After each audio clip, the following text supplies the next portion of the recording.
Hello world, this is Rachel Gives Tips, and today I'm going to be talking about learning an instrument. I've been playing alto saxophone for about 3.5 years now, and I've made an awkward amount of mistakes. And so I'd like to warn you all about learning instruments before you start, because it's especially important when you're writing your college application to have a good, well-rounded personality. So sports, which I'll be talking about in the future, and music is also very important.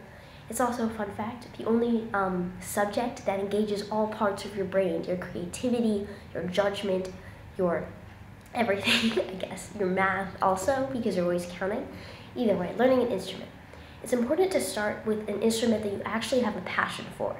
Like, I remember when I was 6 or 7, I started playing piano, and I was so overwhelmed by the number of keys that I had to press, and the notes on the page, and everything was just so stressful to me that I ended up dropping out in a couple years because I thought it was too complicated.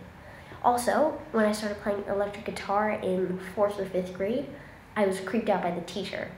And then again, once I moved, another teacher creeped me out. And so I literally stopped playing guitar because I thought that the teacher was stalking me. So pick a teacher that you like and an instrument that you actually want to be able to play. So if you want to start violin, do you actually want to be able to play the violin? Or are you just learning it? You have to actually want it. It needs to be a goal. You need to be self-motivated when you start playing an instrument.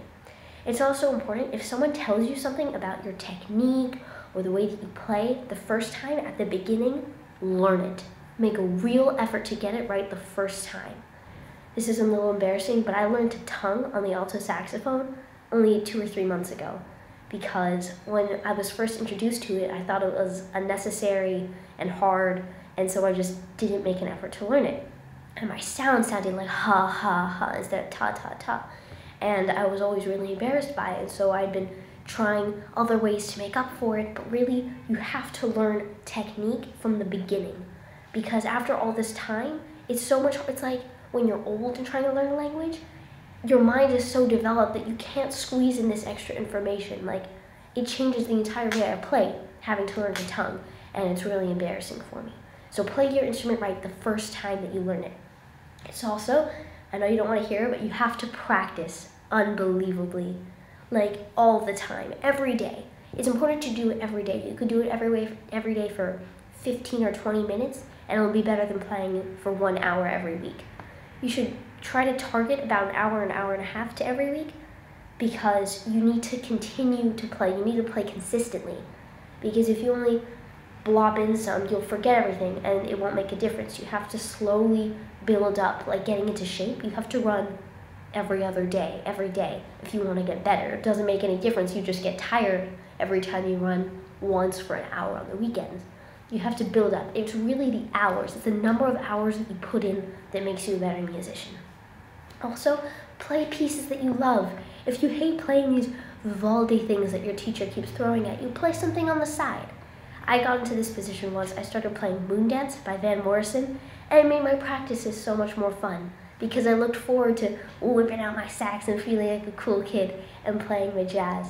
So it's also important to make your practices fun. You should be looking forward to your practices. You need a practice time of day where you look forward to playing your instrument, because if it becomes another homework assignment, you won't want to go anywhere with it.